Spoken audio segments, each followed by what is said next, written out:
Hey everyone, so there's this silent pandemic sweeping through the world's forests. It's a massive crisis, and it's happening almost entirely out of sight. But today, we're not just going to talk about the problem. We're going to dive into a revolutionary new ally we have in this fight, and that's artificial intelligence. So let me ask you a question. When you think about what's killing the world's forests, what comes to mind? Probably wildfires, right? Or deforestation? And yeah, those are absolutely huge problems. But there's another culprit out there, an invisible invasion of pests and diseases that's been kind of supercharged by our modern world. And you know the stakes here? They couldn't be higher. Look at this number. $20.2 trillion. That's the potential annual cost of what we stand to lose. We're talking about ecosystem services. All the stuff healthy forests just do for us for free, like giving us clean air, purifying our water, and regulating the climate. It's a truly staggering figure, and it really drives home just how much we rely on them. So let's get right to it. Our forests are sick. I mean, really sick. And look, tree diseases themselves, they aren't new. But the problem is accelerating at a really alarming rate, and it's turning what used to be a natural cycle into a full-blown global threat. And believe it or not, we've kind of been here before. If you look back, in the late 19th century, white pine blister rust showed up in North America. A little later, chestnut blight came along and just virtually wiped out the American chestnut. Then, in the mid-20th century, Dutch elm disease did the same thing to elms all over the world. History has shown us time and again just how catastrophic one of these introduced pathogens can be.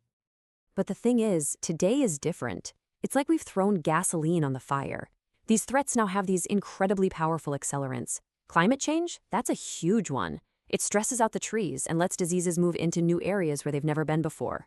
Then you have global trade, which is basically a superhighway for these invasive species, zipping them around the planet faster than ever. All this comes together in what scientists call multifactorial declines, which is just a fancy way of saying it's not just one thing killing the trees, it's a deadly cocktail of stressors all hitting at once.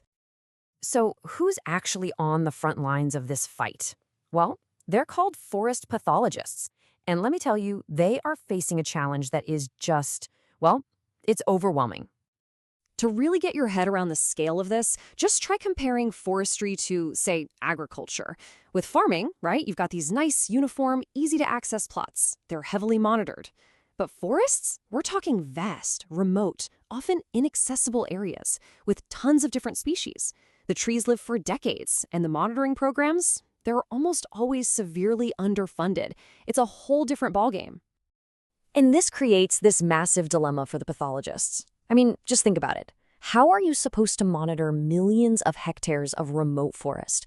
How do you spot an enemy like root disease that's totally invisible from the surface until it's way too late?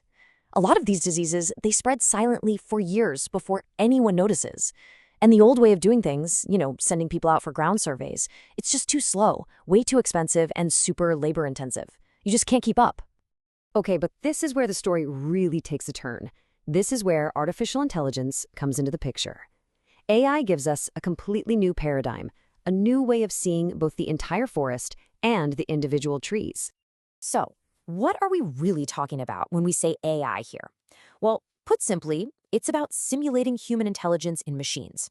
We're talking about systems that are programmed to sift through absolutely massive data sets, find complex patterns that we would miss, and then make predictions that can help us tackle these huge, huge problems.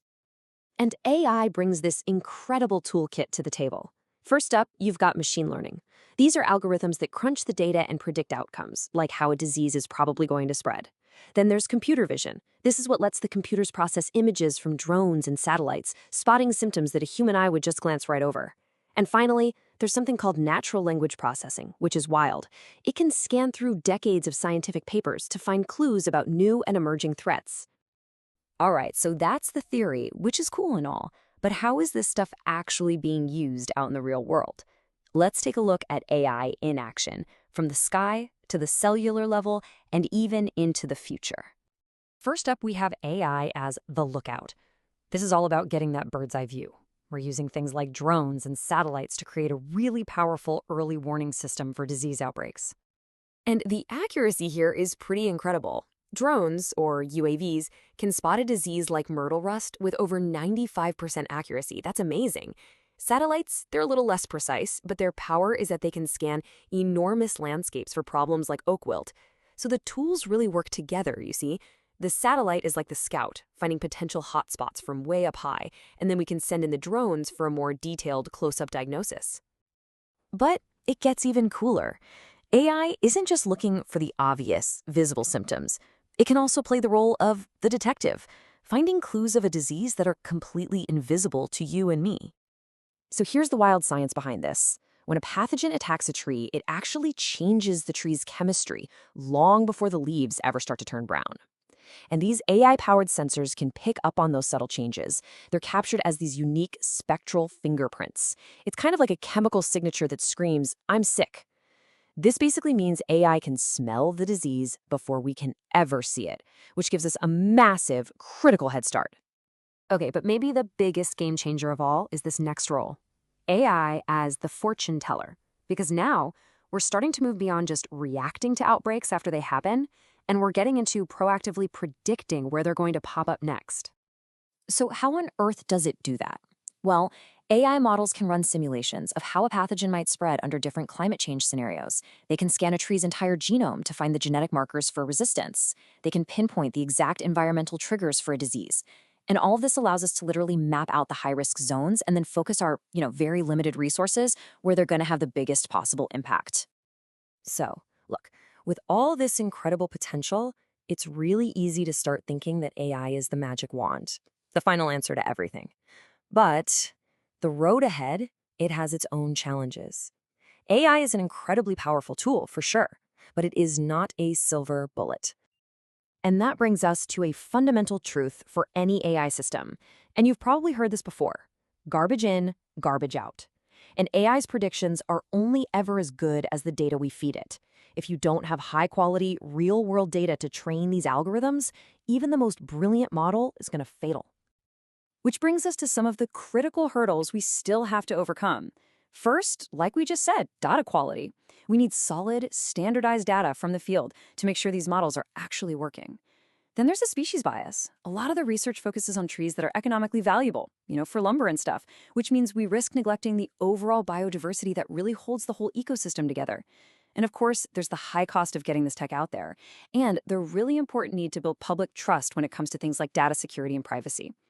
And all of this leaves us with one final, crucial question. AI has handed us this incredibly powerful new lens to monitor the health of our planet. But what good is a lens if you're not willing to focus it? So the real question is, are we, all of us, willing to make the human, the financial, and the collaborative investment that's required to actually bring this silent pandemic into focus and fight back?